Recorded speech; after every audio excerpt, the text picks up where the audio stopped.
Students, welcome to the chemistry classes, and today I am going to discuss electrophilic substitution in haloarenes. तो सबसे पहले देखते हैं इसमें टाइप ऑफ इलेक्ट्रोफिलिक सब्स्टिट्यूशन कौन कौन से हैं जो आपको स्टडी करने हैं। देखते हैं यहाँ पे सबसे पहला आपका हैलोजिनेशन है, नाइट्रेशन है, सल्फोनेशन है एंड फ्रीडल-क्राफ्ट रिएक्शन है। अब सबसे पहले हम ये जान लेते हैं कि जो इलेक्ट्रोफिलिक सब्स्टिट्यूशन रिएक्शन है ये हैलोएरीन्स क्यों देता है। देख सकते हैं यहाँ पे अभी आपने इससे प्रीवियसली स्टडी किया है कि न्यूक्लियोफिलिक सब्स्टिट्यूशन के केस में ये बहुत ही कम रिएक्टिव होते हैं, बहुत ही लेस रिएक्टिव होते हैं, बट यहाँ पे थोड़ा सा एक्टिव होते हैं। क्यों होते हैं देख सकते हैं यहाँ पे।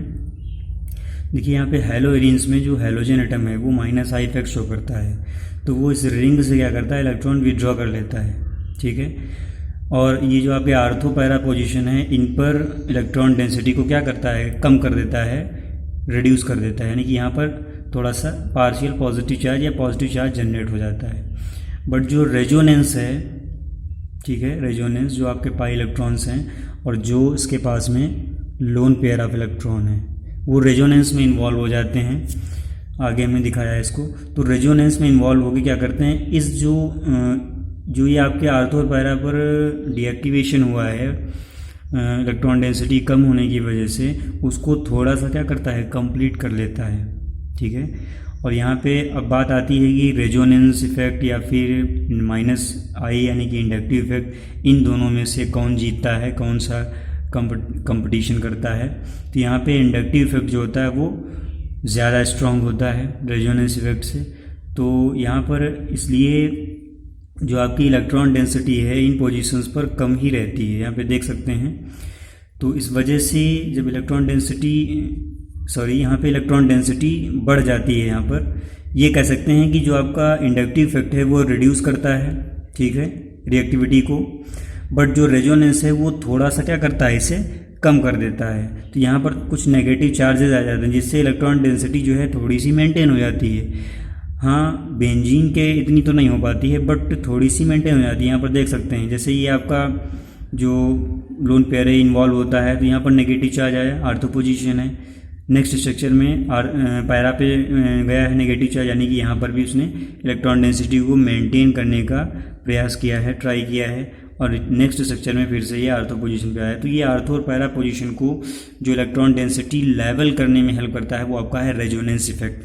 तो यहाँ पे कह सकते हैं कि रेजोनेंस इफेक्ट की वजह से जो थोड़े से चांसेस होते हैं इलेक्ट्रोफिलिक सब्स्टिट्यूशन के वो आपके हैलोएरीन्स पे वो पॉसिबल हो पाते हैं। तो यहाँ पे रेजोनेंस इफेक्ट का एक इम्पॉर्टेंट रोल रहता है। यहाँ पे देख सकते हैं हैलोजिनेशन में क्लोरीन का हैलोजिनेशन कराया गया है एनहाइड्रस FeCl3 के प्रेजेंस में। यहाँ पे एक चीज़ ये भी जान लीजिए कि जो FeCl3 है आपका एनहाइड्रस, ये इसमें कैटायन जनरेट करने के लिए या यूँ कह लीजिए इलेक्ट्रोफाइल जनरेट करने के लिए यूज़ किया जाता है। इसका काम होता है इलेक्ट्रोफाइल जनरेट करना। अब जब आपका ये Cl है ये आपका आर्थो पैरा डायरेक्टिव होता है तो यहाँ पे दो प्रोडक्ट बनते हैं, एक आपका पैरा बनता है, दूसरा आपका आर्थो बनता है। हमेशा पैरा प्रोडक्ट जो बनता है हैलोएरीन्स में वो हमारा जो आपका प्रोडक्ट है वो हमेशा आपका मेजर होता है, क्योंकि उसमें जो ग्रुप होते हैं, जो एटम्स होते हैं, सब्स्टिट्यूशन जो होता है वो सबसे मैक्सिमम डिस्टेंस पर होता है, इसलिए सबसे ज़्यादा स्टेबल होता है। इसमें रिपल्शन कम होता है, जितना ज़्यादा डिस्टेंस गेन किया होगा उतना ही कम रिपल्शन होगा, कम रिपल्शन होगा तो ज़्यादा स्टेबल होगा। और प्रीवियस वीडियो में मैंने आपको डिस्कस किया था कि जो चीज़ ज़्यादा स्टेबल है वो सबसे ज़्यादा ईल्ड के साथ फॉर्म होती है। तो यहाँ पर ये मेजर प्रोडक्ट हो गया। ऐसे ही नाइट्रेशन है, तो नाइट्रेशन में ये आपका जो नाइट्रेटिंग रीजेंट होता है वो HNO3 nitric acid and concentrate H2SO4 ये होता है। ध्यान रखिएगा नाइट्रेटिंग एजेंट। नाइट्रेशन में NO2 ग्रुप का इंट्रोडक्शन होता है आर्थो एंड पैरा पर। यहाँ पर देख सकते हैं, यहाँ आर्थो पे आया, यहाँ पैरा पे आया, ये मेजर है, ठीक है। उसके बाद में ये आपका सल्फोनेशन है, ठीक है, ये सल्फोनेशन है, यहाँ पे छूट गया है, ये सल्फोनेशन है। सल्फोनेशन के लिए कंसनट्रेट H2SO4 ट्रीट कराते हैं। तो ये आपका सल्फोनिक एसिड ग्रुप लगता है, SO3 है, जिसे सल्फोनिक एसिड ग्रुप बोलते हैं। यह आर्थो एंड पैरा पे इंट्रोड्यूस होता है। यहाँ पे देख सकते हैं ये आपका माइनर है, ये मेजर है। जैसा कि हमने आपको बताया है कि जो आपके पैरा प्रोडक्ट होते हैं वो हमेशा मेजर प्रोडक्ट फॉर्म होते हैं। नेक्स्ट है आपका फ्रीडल क्राफ्ट रिएक्शन। तो फ्रीडल क्राफ्ट रिएक्शन जो है इसमें देख सकते हैं इसके दो टाइप हैं, एक आपका एल्काइलेशन है, एक आपका एसाइलेशन है। तो ये देख सकते हैं फ्रीडल क्राफ्ट रिएक्शन। इसमें जो एल्काइलेशन है उसमें देखते हैं क्या है। एल्काइलेशन में एल्काइल ग्रुप जो होता है इंट्रोड्यूस होता है आर्थो एंड पैरा पोजीशन पर, देख सकते हैं यहाँ पे एनहाइड्रस Cl के प्रेजेंस में मेथाइल क्लोराइड क्लोरोबेंजीन से रिएक्शन करता है और आपका ये ortho and para product form करता है। और यहाँ भी वही चीज़ है, ये आपका पैरा जो प्रोडक्ट है इन मेजर है, आर्थो आपका माइनर है। तो ऐसा एल्काइलेशन में एल्काइल ग्रुप इंट्रोड्यूस होता है ortho para and ortho position पे, और जो आपका एसाइलेशन है उसमें एसाइल ग्रुप होता है। एसाइल ग्रुप का मतलब होता है CH3Cu RCU, ठीक है। ये इतना जो ग्रुप है ये इसको हम एसाइल ग्रुप बोलेंगे। ये आपका क्लोरीन है तो ये एसाइल क्लोराइड बोला जाता है। तो ये जो इतना ग्रुप है CH3Cu ये इंट्रोड्यूस होता है आर्थो एंड पैरा पोजीशन पर, देख सकते हैं यहाँ पे CH3Cu। और यहाँ पे हमेशा ये चीज़ ध्यान रखिएगा, जिस कार्बन से क्लोरीन एटम अटैच है वो कार्बन आपका बेंजीन न्यूक्लियस के कार्बन से अटैच होता है। देख सकते हैं यहाँ पे इस कार्बन से क्लोरीन नहीं अटैच है, इस कार्बन से अटैच है। तो ये वाला कार्बन इस कार्बन से अटैच हुआ है इसमें, ठीक है। और जो पैरा प्रोडक्ट बना है उसमें पैरा के कार्बन से यही वाला कार्बन जो ऑक्सीजन से अटैच है, जिससे क्लोरीन अटैच था इधर, वो अटैच हुआ। तो ये एक चीज़ आप ध्यान रखिएगा, क्योंकि जो आपके केमिकल रिएक्शन कंप्लीट करने के लिए आते हैं उसमें कभी कभी बहुत भयंकर स्ट्रक्चर बना के रख देते हैं और आपसे कहते हैं कंप्लीट करिए। तो ये चीज़ अगर आपको सही से नहीं क्लियर है तो आपका जो प्रोडक्ट है वो गलत भी हो सकता है, ध्यान रखिएगा। और एक ये नोट मैंने यहाँ पे मेंशन किया है जिसे आपको लर्न करना है, जिसे मैं आपको पहले भी डिस्कस कर चुका हूँ कि जो आपका रेजोनेंस है वो कैसे लेवल करता है, कैसे प्रिपेयर मतलब तैयार करता है इलेक्ट्रोफिलिक सब्स्टिट्यूशन के लिए हैलोजेंस को, क्योंकि वो लेवल करता है इलेक्ट्रॉन डेंसिटी, ठीक है। तो ताकि वहाँ पे इलेक्ट्रोफाइल यानी कि इलेक्ट्रॉन डिफिशिएंट स्पीसीज आके अटैच हो पाए। यहाँ पे मैंने नीचे स्ट्रक्चर बना रखा है, एक आर्थो का केस है, दूसरा आपका पैरा का है, देख सकते हैं यहाँ पे। देखिए आर्थो के केस में क्या है, आर्थो के केस में जब इलेक्ट्रोफाइल अटैक करता है यहाँ पर तो ये आपका एक पॉजिटिव चार्ज जनरेट होता है, ठीक है। तो ये जो पॉजिटिव चार्ज है ये इस कार्बन पे जनरेट होता है जिससे हैलोजन अटैच है। तो हैलोजन क्या करता है, इसे डिस्टेबलाइज करता है, क्योंकि इस पे माइनस आई इफेक्ट होता है और ये माइनस आई इफेक्ट की वजह से इलेक्ट्रॉन यहाँ से और भी ड्रॉ कर लेता है। तो ये जो पॉजिटिव चार्ज है ये ऑलरेडी पहले से है जो पॉजिटिव चार्ज, ये और रिड्यूस हो जाता है और कम हो जाता है, यानी कि ये जो कार्बोकैटायन है ये डिस्टेबलाइज होता है। बट ये जो लोन पेयर ऑफ इलेक्ट्रॉन है ये वापस रेजोनेंस के थ्रू वापस आते हैं और इसको लेवल करते हैं, यानी कि कार्बोकैटायन को स्टेबलाइज करते हैं। तो रेजोनेंस इफेक्ट जो है वो कार्बोकैटायन जो बनता है उसको स्टेबलाइज करता है, इसलिए ये इलेक्ट्रोफिलिक सब्स्टिट्यूशन आर्थो पोजीशन पर पॉसिबल होता है। यहाँ पे लिखा है minus I effect destabilises the intermediate carbocation. ये जो कार्बोकैटायन बना है इसे डिस्टेबलाइज करता है, बट रेजोनेंस क्या करता है, स्टेबलाइज करता है। तो रेजोनेंस की वजह से यहाँ पे इलेक्ट्रोफिलिक सब्स्टिट्यूशन हो पाता है। नेक्स्ट आपका केस है पैरा अटैक का। पैरा अटैक जब होता है तो यहाँ से जैसे ही अटैक करता है तो ये जो आपका कार्बोकैटायन अभी यहाँ पे बन रहा था, सॉरी ये थोड़ा सा ये यहाँ पे होना चाहिए, ठीक है। ये आपका पॉजिटिव चार्ज यहाँ पे है। ये जो आपका पैरा पोजीशन पे कार्बोकैटायन जनरेट हुआ है ये भी सेम कंडीशन होती है। ये जो माइनस आई इफेक्ट है ये इसको क्या करता है, डिस्टेबलाइज करता है, या इसके लिए इसको प्रयास करता है डिस्टेबलाइज करने का।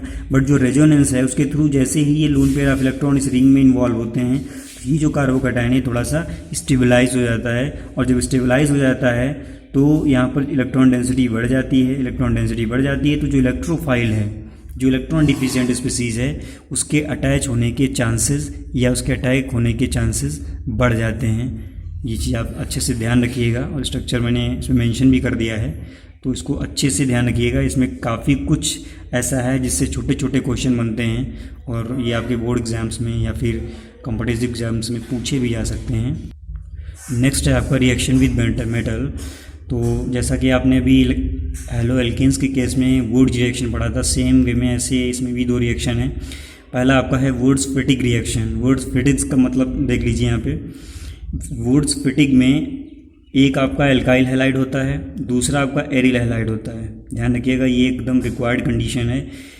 एक एरिल हैलाइड होना चाहिए, दूसरा एल्काइल हैलाइड होना चाहिए। दोनों आपके सेम नहीं होने चाहिए। जबकि आपने वुड्स में क्या पढ़ा था, वुड्स में ये पढ़ा था कि दोनों आपके एल्काइल हैलाइड ही होने चाहिए। इनको सोडियम मेटल के साथ ड्राई ईथर के प्रेजेंस में ट्रीट करते हैं तो आपका एक हाइड्रोकार्बन बनता है, एल्काइल एरीन। तो ये आपका वुड्स फिटिक रिएक्शन है। वुड्स फिटिक में क्या आपको ध्यान रखना है, ये ध्यान रखना है कि एक एरिल हैलाइड होना चाहिए, दूसरा एल्काइल हैलाइड होना, यानी कि जो आपके हैलाइड्स यूज किए गए हैं वो डिफरेंट टाइप के होने चाहिए। सेकेंड आपका है फिटिक रिएक्शन। फिटिक रिएक्शन थोड़ा सा वुड्स रिएक्शन से मिलता जुलता है। क्यों?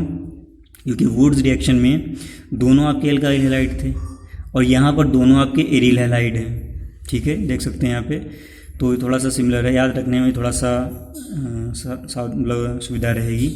तो इसमें दोनों आपके जो मॉलिक्यूल हैं, दोनों हैलाइड आपके सेम टाइप के होने चाहिए और दोनों ही आपके एरिल हैलाइड होने चाहिए। इनको अगर सिमिलर कंडीशंस में ट्रीट करेंगे तो ये आपका डाईफिनाइल बनाते हैं। ये भी आपका एक हाइड्रोकार्बन है। तो ये आपके दोनों नेम रिएक्शन हैं और नेम रिएक्शन 2 बोर्ड एग्जाम में ज़रूर आते हैं, ध्यान रखिएगा इन्हें। इसके बाद नेक्स्ट है addition of hydrogen halide on symmetrical and unsymmetrical alkene. सबसे पहले जो वीडियो हमने शायद बनाया था उसमें आपको बोला था कि इस चीज़ को मैं लास्ट में डिस्कस करूँगा। तो ये आपका है पॉइंट, इस पर हम डिस्कस करेंगे।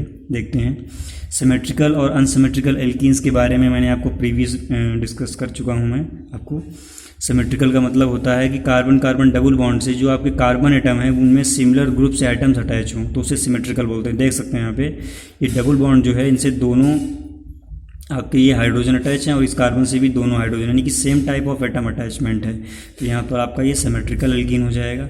इस पर जब हाइड्रोजन हैलाइड का एडिशन होता है तो हाइड्रोजन और हैलोजन ये 2 एटम जो हैं ये जब अलग सेपरेट होते हैं तो ये जो आपके कार्बन एटम्स आपको दिख रहे हैं इनमें से किसी को भी अटेंड कर सकते हैं। यहाँ पर क्या कहने का मतलब ये है कि जो आपका हैलोजन है, अभी जैसे इस प्रोडक्ट में हमने इस कार्बन पे दिखाया है, आप इसको यहाँ भी दिखा सकते हैं क्योंकि ये सिमेट्रिकल एल्कीन है और इस हाइड्रोजन को इस वाले कार्बन के साथ अटैच कर सकते हैं। यानी कि ये जो हाइड्रोजन और हैलोजन है इनके पोजीशन आप कहीं भी रख सकते हैं।